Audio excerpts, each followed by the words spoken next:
Hello बच्चों, कैसे हो? ठीक हो ना? यस। अब हम 3.1 एक्सरसाइज के इम्पोर्टेंट क्वेश्चन करेंगे। एक्सरसाइज 3.1, इसमें मैंने पहला क्वेश्चन लिया है जो बेसिक के तौर पे है। जैसे ये कोई मैट्रिक्स दे रखी है, इस मैट्रिक्स में ये एलिमेंट है। अब आपको ये पूछा है पहला वाला, A31 एलिमेंट क्या है, A23 एलिमेंट क्या है, A12 एलिमेंट क्या है। सेकंड में पूछा है कि इस मैट्रिक्स का ऑर्डर क्या है। थर्ड में पूछा है कि इस A वाली मैट्रिक्स में टोटल कितने एलिमेंट है। तो जो भी मैट्रिक्स दे रखी है, जिस ऑर्डर की दे रखी है, उसी ऑर्डर का हमें कंपेयर करके ऐसी एक मैट्रिक्स बनानी है। जैसे देखो, ये ऐसे 3 एलिमेंट इधर दिख रहे हैं तो मैंने 3 एलिमेंट इधर लिए, 3 एलिमेंट सेकंड रो में, 3 एलिमेंट इसमें है तो मैंने इस तरह से ये लिए। अगर यहाँ 2 × 2 की होती तो मैं यहाँ 2 × 2 की बनाता। अब ये A11 दिख रहा है, ये A12 दिख रहा है, A13 दिख रहा है, A21 दिख रहा है, A22 दिख रहा है, A23 दिख रहा है, A31, A32, A33। इससे इस मैट्रिक्स का कंपेयर इससे करके अपना आंसर फाइंड करेंगे। इस पहले वाले का A31, देखो A31 यहाँ है, इसका मतलब ये हुआ कि थर्ड रो का पहला वाला एलिमेंट ये थर्ड रो है, इसका पहला वाला एलिमेंट ये। तो A31 की वैल्यू अपने आंसर आ जाएगा -3/2। सेकंड पूछा है A23। अब इसमें देखो A22 कहाँ है, सेकंड वाले रो का ये थर्ड वाला एलिमेंट। तो इसमें भी हमें सेकंड वाली जो रो है उसका ये वाला एलिमेंट उठाना है। तो A23 की वैल्यू हो जाएगी 5। फिर हमें एक और ऐसा एक एलिमेंट पूछा है A12। तो A12 यहाँ देखेंगे, यहाँ पे आ रहा है, तो देखो यहाँ पे ये वैल्यू मिल रही है, इसका मतलब A12 की वैल्यू भी -3 होगी। इस तरह से ये अपन एलिमेंट फाइंड कर सकते हैं।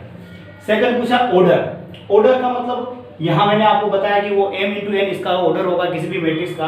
तो जितने रो है और जितने कॉलम है वो आपको ऑर्डर में लिखना है। तो ऑर्डर यहाँ बताएगा 3, ये 1 है, ये 2 है और ये 3। कॉलम भी इसके 3 है, 1, 2 और 3। इसका मतलब ये रो हो गया, ये कॉलम हो गया, तो 3 × 3 इसका ऑर्डर हो गया। तो ऑर्डर ऑफ मैट्रिक्स 3 × 3। तीसरा पूछा है टोटल एलिमेंट। तो ऑर्डर जो भी है उसको अगर हम वैल्यू को अगर हम मल्टीप्लाई करेंगे तो हमें पता चल जाएगा इसका टोटल एलिमेंट कितने हैं। तो 3 × 3 का मल्टीप्लाई करेंगे तो 9 आएगा, जो इसका आंसर होगा। अब हम सेकंड वाला क्वेश्चन देखेंगे। इसमें पूछा है कि 4 × 4 ऑर्डर की एक आइडेंटिटी मैट्रिक्स बतानी है। अब आपको देखो यहाँ एक मैट्रिक्स का नाम लिखा हुआ है, उसका नाम है आइडेंटिटी मैट्रिक्स। मैंने आपको आइडेंटिटी मैट्रिक्स जो टाइप ऑफ मैट्रिक्स का जो टॉपिक समझाया था उसमें ये मैट्रिक्स भी आई थी। वहाँ इस मैट्रिक्स का एक अदर नेम भी मैंने आपको बताया था, उसको हम कहते हैं यूनिट मैट्रिक्स। इसको हम कैपिटल I से रिप्रेजेंट करते हैं, IN। अब यहाँ 4 × 4 है, तो इसका मतलब ये हुआ कि हमें 4 रो लेनी है और 4 ही कॉलम लेना है।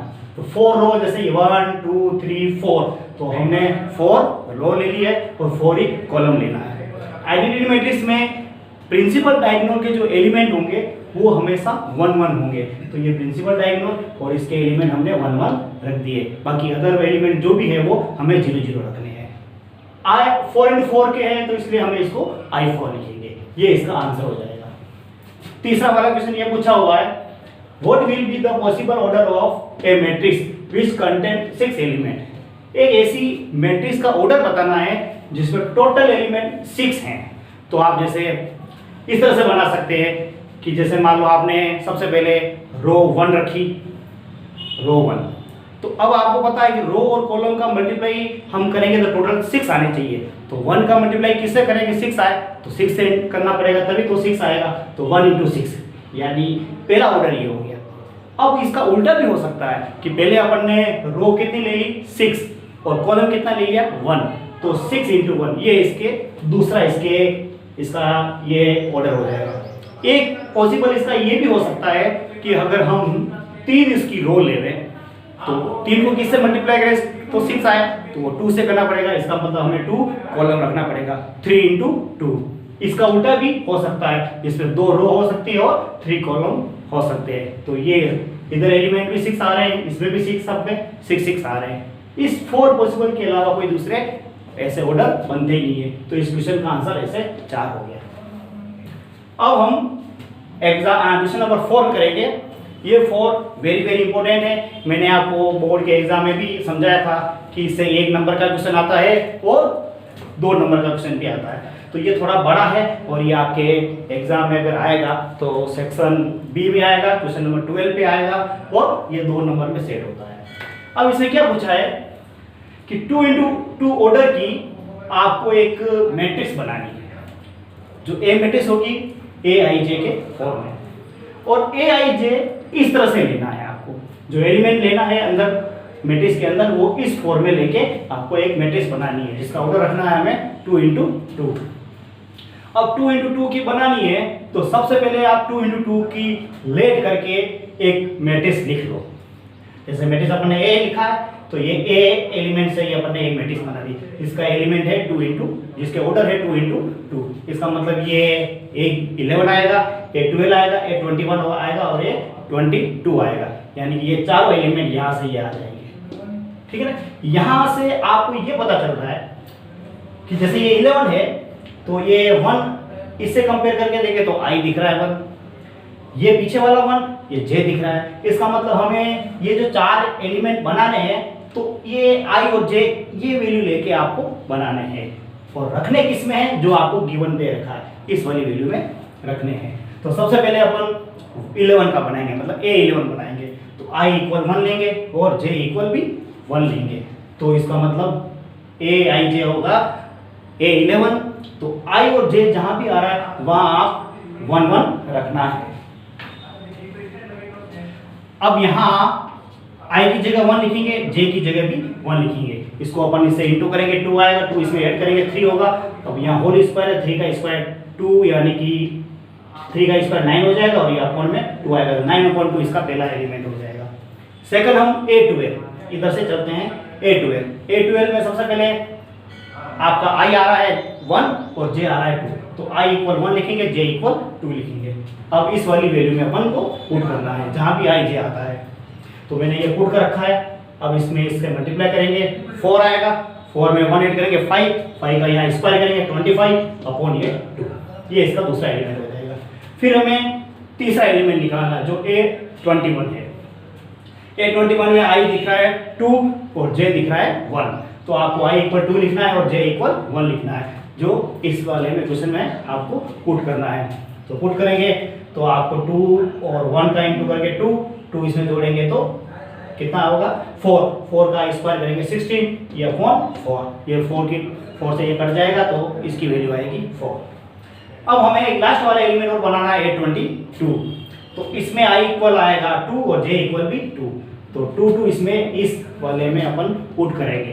तो i की जगह भी 2 रखेंगे, j की जगह भी 2 रखेंगे और वैल्यू रखेंगे तो ये 6 आएगा। 6 का स्क्वायर करेंगे 36 अपॉन ये 4 आएगा। 4 से ये कट जाएगा 9 का। तो इस तरह से हमारे पास 2x2 ऑर्डर की जो मैट्रिक्स बनी है वो ये बनी है। a 9/2, b ये जो बना है सेकंड वाला 25/2, 4 और 9, ये इसका आंसर हो जाएगा। अब एक क्वेश्चन जो ये है ये भी वेरी इंपॉर्टेंट क्वेश्चन है। ये बोर्ड के एग्जाम में अधिकतर पूछा गया है और अभी 2020 में ये क्वेश्चन मतलब यही मेथड आया था, यही क्वेश्चन आया था।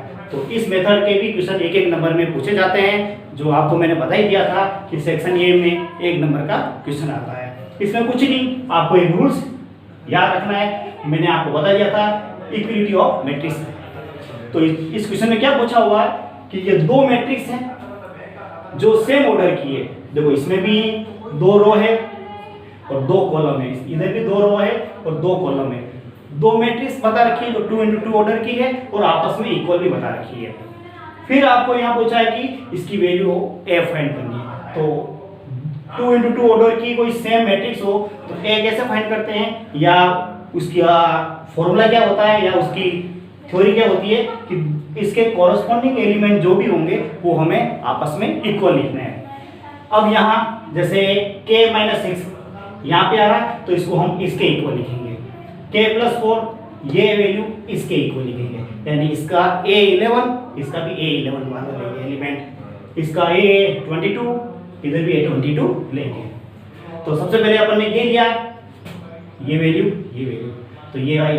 अब यहाँ k की वैल्यू नहीं है तो सबसे पहले इसको इधर करना है, तो k-6 को -4 के इक्वल लिखेंगे, तो यहाँ से k की वैल्यू मिल जाएगी, 6 को इधर ट्रांसफर करेंगे तो 2 आएगा।